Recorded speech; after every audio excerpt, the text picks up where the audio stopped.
Franklin Geffra et Luc Bonhomme à l'antenne. Un éditorial.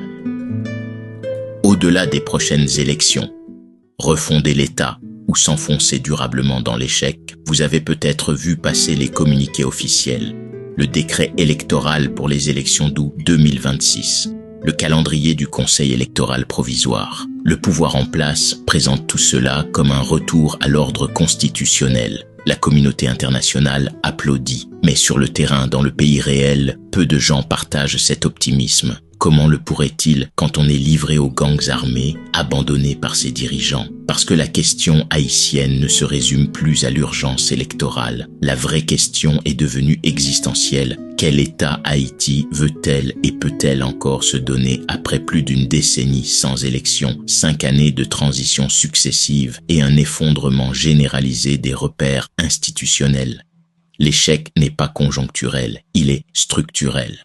L'absence d'élection n'est qu'un symptôme. Le cœur du problème, c'est un État transformé en machine de prédation, capturé par des réseaux politiques et économiques, incapable de produire des politiques publiques cohérentes, dépendant des ressources extérieures et privé de légitimité. L'État haïtien est devenu un État de façade, présent dans les discours, absent dans la vie quotidienne des citoyens. Le véritable enjeu, ce n'est pas de restaurer un calendrier électoral, c'est de transformer la nature de l'État, passer d'un État de rente à un État de service, d'un État qui négocie sa survie avec les ambassades à un État redevable devant ses citoyens. La souveraineté ne se décrète pas. Elle se matérialise par la capacité de l'État à assurer la sécurité, à collecter l'impôt, à mettre en œuvre des politiques publiques dans l'éducation, la santé, l'énergie. Refonder l'État implique de rompre avec le cycle de transition interminable qui ont dilué les responsabilités et affaibli les institutions. Un État sérieux doit être lisible, prévisible et responsable. Cela passe par une réforme profonde de la gouvernance et par une administration fondée sur le mérite, la stabilité et la responsabilité. Sans serviteurs publics professionnels, l'état de service restera une illusion. La sécurité et la justice sont la pierre angulaire de toute refondation. Aucun projet ne peut prospérer dans un environnement dominé par l'insécurité et l'impunité. Restaurer le monopole de la violence légitime n'est pas un choix idéologique, c'est une condition de survie de l'État. Cela suppose une réforme des forces de sécurité, un système judiciaire crédible et la capacité réelle de sanctionner les crimes. Mettre fin à l'impunité, c'est la première politique sociale, celle qui rétablit la confiance et redonne un sens à la loi. La lutte contre la corruption doit être comprise comme un combat contre un mode de gouvernance enraciné. Renforcer les institutions de contrôle, garantir leur indépendance, rendre les audits publics et appliquer des sanctions rapides.